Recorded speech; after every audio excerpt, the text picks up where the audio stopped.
Oke, record, mulai. Oke, udah kelihatan ya. Baik, kita mulai saja. Selamat malam, Assalamualaikum warahmatullahi wabarakatuh. Waalaikumsalam Waalaikumsalam warahmatullahi wabarakatuh. Baik, terima kasih atas kehadirannya dari teman-teman kelas D5DA yang sudah mensupport kelompok 5 pada malam hari ini. Lalu yang kami hormati juga Pak Gamal selaku dosen pengampu untuk mata kuliah Bahasa Indonesia pada semester ini. Izinkan kami dari kelompok 5 akan mempresentasikan terkait hasil penelitian kami dengan judul Ergonomi terhadap peningkatan produktivitas karyawan.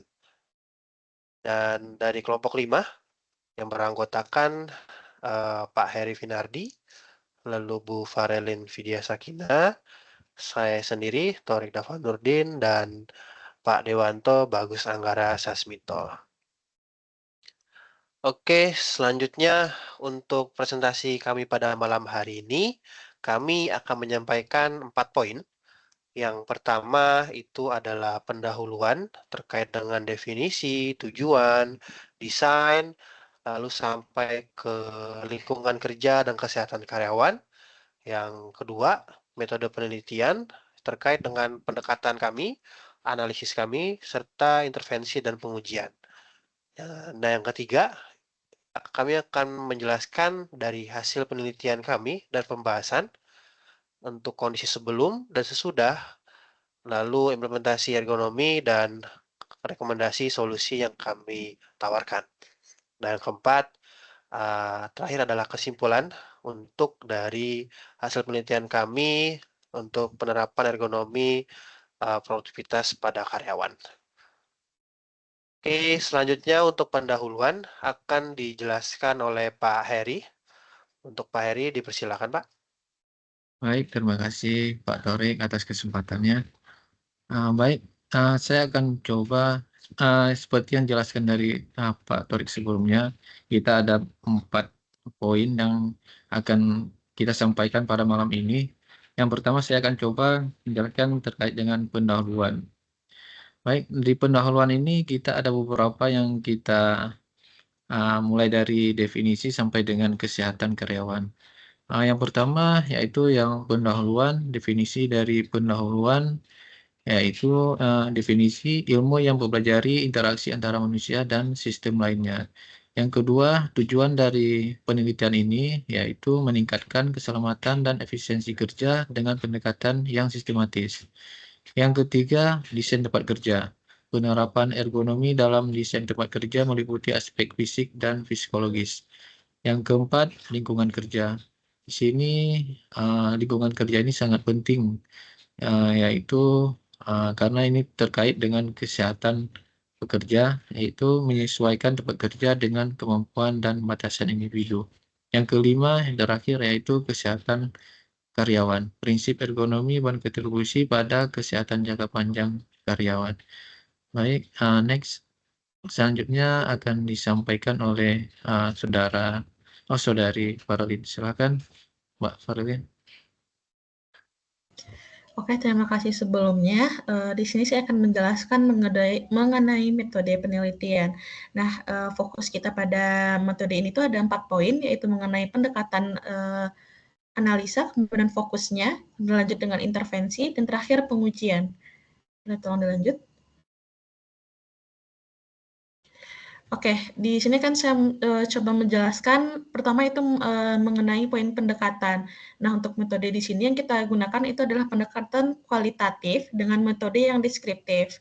Kemudian untuk fokus yang kita tekankan sekali pada penelitian ini yaitu pengaruh ergonomi berupa desain posisi duduk atau tempat duduk dari karyawan itu berpengaruh terhadap kesehatan pekerja dan produktivitas karyawan. Kemudian intervensi di sini yang kita lakukan itu adalah redesign posisi duduk di workstation.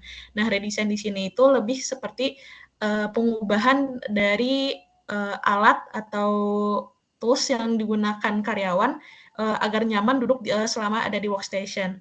Kemudian untuk pengujian, kita itu melakukan validitas dan reliabilitas instrumen kuesioner sebelum digunakan. Jadi setelah kita membagikan kuesioner terhadap karyawan di satu perusahaan, itu kita temui bahwa banyak dari karyawan itu yang mengeluh karena tidak nyaman dengan posisi duduk yang mereka alami selama ini. Kemudian dipastikan lagi data tersebut dan diperolehlah data yang akurat dan konsisten. Mungkin sekian metodenya, saya kembalikan kepada moderator. Terima kasih. Baik, terima kasih dari Bu Farlin yang sudah menjelaskan metode penelitian. Selanjutnya, untuk hasil penelitian dan pembahasan akan dijelaskan oleh Pak Dewanto.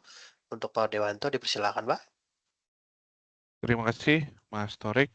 Untuk hasil penelitian dan pembahasan, kita akan membahas terkait kondisi sebelum dan sesudah intervensi. Terus ada juga kita akan membahas terkait rekomendasi solusi dan bagaimana implementasi ergonomi tersebut. Next, Mas. Nah, penelitian kami dilakukan di 50 karyawan yang bekerja duduk lebih dari 6 jam setiap harinya. Nah, dari kuesioner, selanjutnya, Mas, didapatkan bahwa 70% dari karyawan, dari 50 karyawan mengalami nyeri dan kelelahan. Nah, ini dilakukan pemeriksaan kesehatan dan menunjukkan bahwa adanya kelelahan kronis pada postur tubuh buruk yang terjadi pada tulang belakang.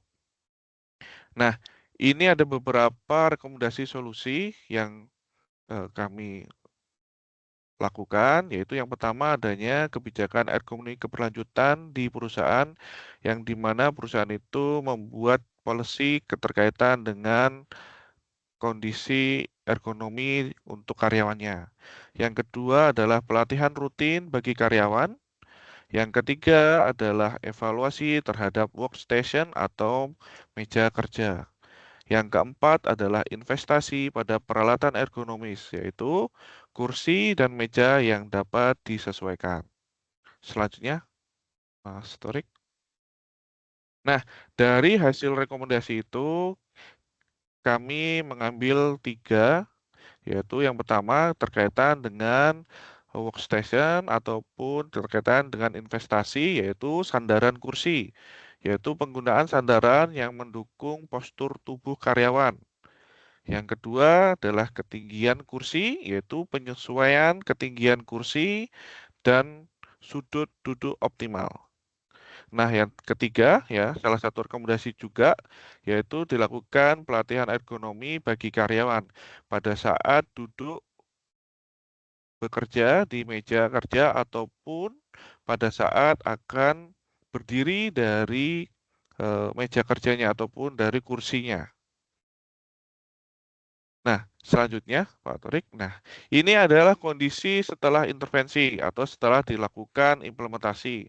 Ada 4 poin. Yang pertama adalah keluhan nyeri menurun dari 70% menjadi 30% karyawan yang mengalami atau memberikan keluhan nyeri pada tulang belakang. Yang kedua adalah produktivitas meningkat sebesar 20%. Ini diukur dari jumlah tugas yang diselesaikan dalam setiap karyawan. Yang ketiga adalah kepuasan karyawan. Nah, kepuasan meningkat 85%, ini dikarenakan adanya investasi dari perusahaan yang berupa meja atau kursi yang bisa di-adjustable. Yang keempat adalah absensi dan loyalitas meningkat karena karyawan merasa diperhatikan dalam kesejahteraannya dan dapat memberikan loyalitas yang lebih tinggi. Selanjutnya, Pak Torik. Oke, baik. Terima kasih Pak Dewanto atas penjelasannya. Baik, dari presentasi yang kami tampilkan, izinkan saya untuk mengambil kesimpulan dari presentasi yang telah kami jelaskan. Yang pertama, untuk ergonomi posisi duduk, ini sangat memiliki dampak ya teman-teman ya.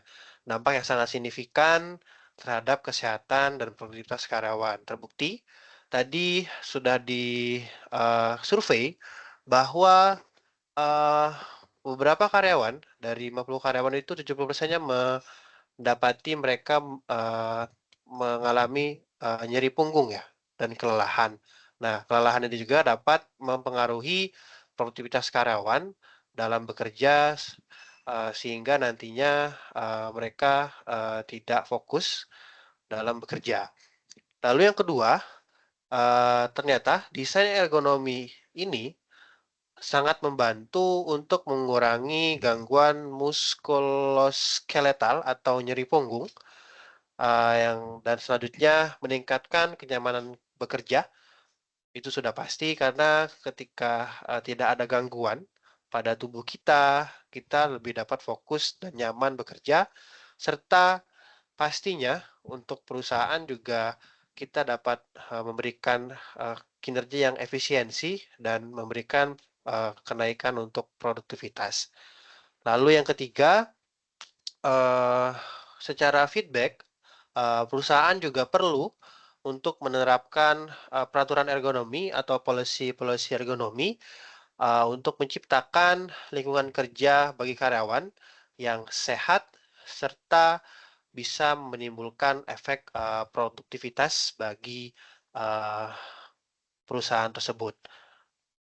Baik, mungkin cukup sekian untuk presentasi kami pada malam hari ini. Untuk lebih dan kurangnya kami mohon maaf. Sampai jumpa kembali pada topik selanjutnya. Baik, selamat malam. Wassalamualaikum warahmatullahi wabarakatuh. Waalaikumsalam. Waalaikumsalam warahmatullahi wabarakatuh.